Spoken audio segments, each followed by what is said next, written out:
خدا کا بیٹا پانی کے ایک گھونٹ کے لیے ترس رہا ہے تاکہ ہم زندگی حاصل کریں اور کثرت سے کریں۔ آج وہ ہماری نجات کے لیے کفارہ دے رہا ہے۔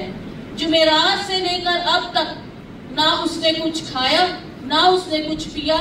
اور نہ اس بات کی کسی نے فکر کی، بلکہ بہت سی جگہ مختلف جگہ اس کی پیشیاں ہوتی رہیں۔ اس لیے باغ گثمانی میں جب گئے اور دعا کر رہے تھے کہ اے باپ اگر ہو سکے تو یہ پیالہ مجھ سے ٹل جائے، لیکن میری نہیں تیری مرضی پوری ہو۔ یسوع کا پسینہ خون کی بوندیں بن کر ٹپک رہا تھا، اور خدا یسوع مسیح کو وہاں پر سپاہیوں نے پکڑ لیا، اور جب وہاں پہ پکڑا تو مختلف جگہ پر اس کی پیشیاں ہوتی رہی، اور جب صبح ہوئی تو یہودیوں نے صدر عدالت کے سامنے پیش کیا۔ پھر وہاں سے وہ پلاطوس کے پاس گئے، پھر ہیرودیس کے پاس گئے، پھر وہاں سے پلاطوس کے پاس گئے، اور وہاں پر ان کو صلیب دینے کا حکم سنا دیا گیا۔ مقدس لوکا اس کی 23 آیت میں اور 13 آیت میں یوں لکھا ہے، سپاہیوں نے وہاں سے صلیب اٹھوائی اور گلگتہ کی طرف روانہ ہوئے، اور کسی نے اس کے کھانے پینے کی کوئی پرواہ نہیں کی اس عرصے میں، بلکہ خداوند یسوع مسیح کو کوڑے مارے گئے، تماچے مارے گئے، دھکے دیے گئے، منہ پر تھوکا گیا، کانٹوں کا تاج پہنایا گیا،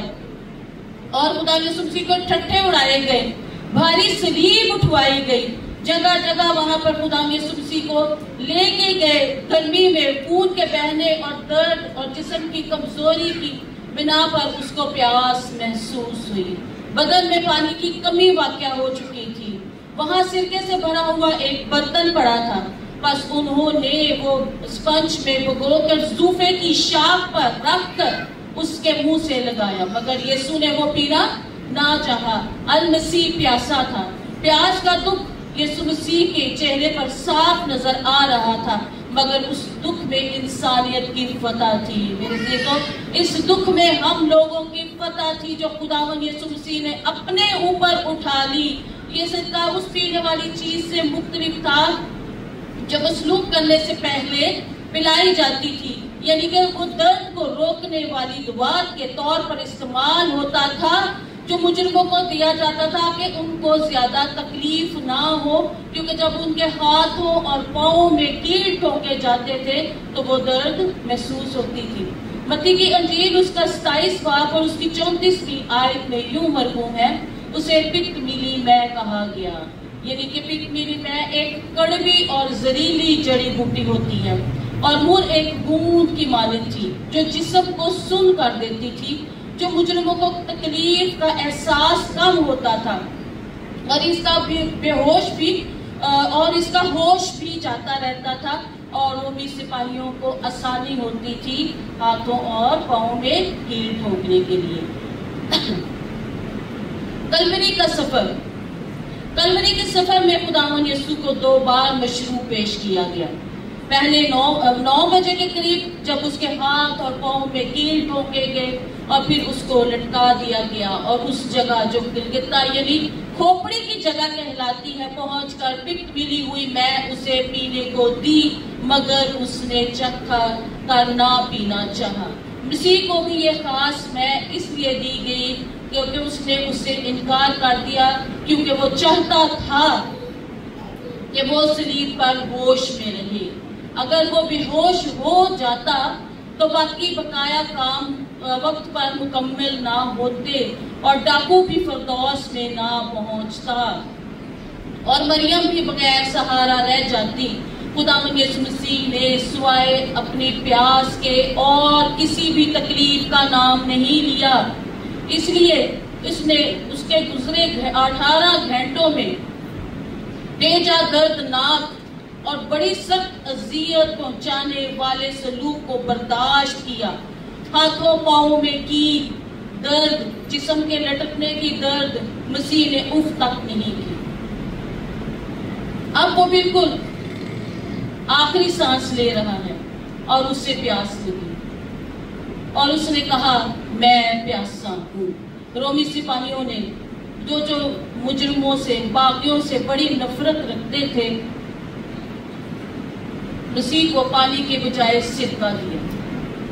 جو کہ نہایت ترش ہوتا ہے، اور خشک زبان کو کاٹتا ہے۔ اس سے مسیح کو تسکین ملنے کی بجائے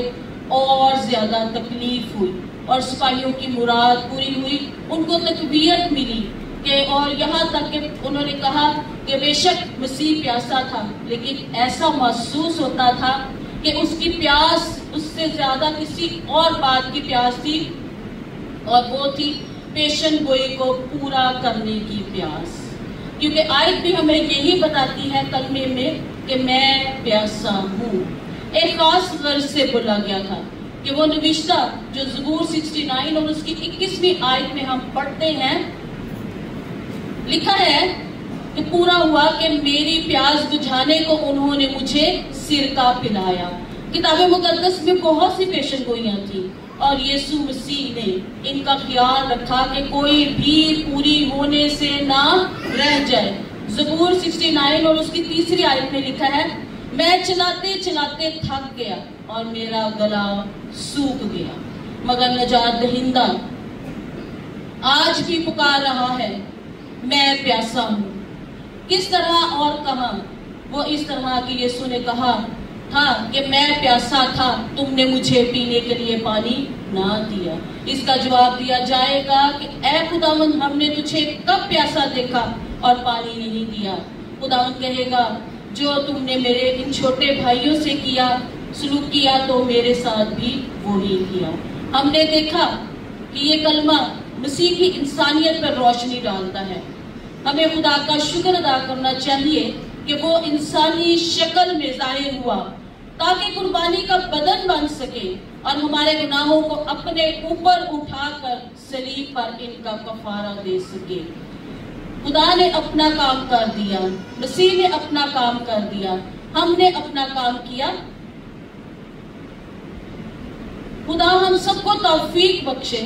کہ ہم سب نجات پائے اور اپنے اندر روحانی پیاس پیدا کریں اور دل بھر کر خدا یسوع مسیح کی شکر گزاری کریں، کیونکہ وہ اب بھی پیاسا ہے محبت کا، دعا کا، خدمت کا۔ تو کیا ہم آج اپنے آپ سے سوال کریں،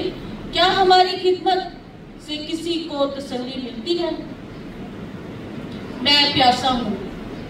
میرے عزیزوں، تو آئے ہم صلیب کے پاس آئے اور صلیب سے آنے والی اس صدا کو سنیں کہ میں پیاسا ہوں۔ خدا آپ سب کو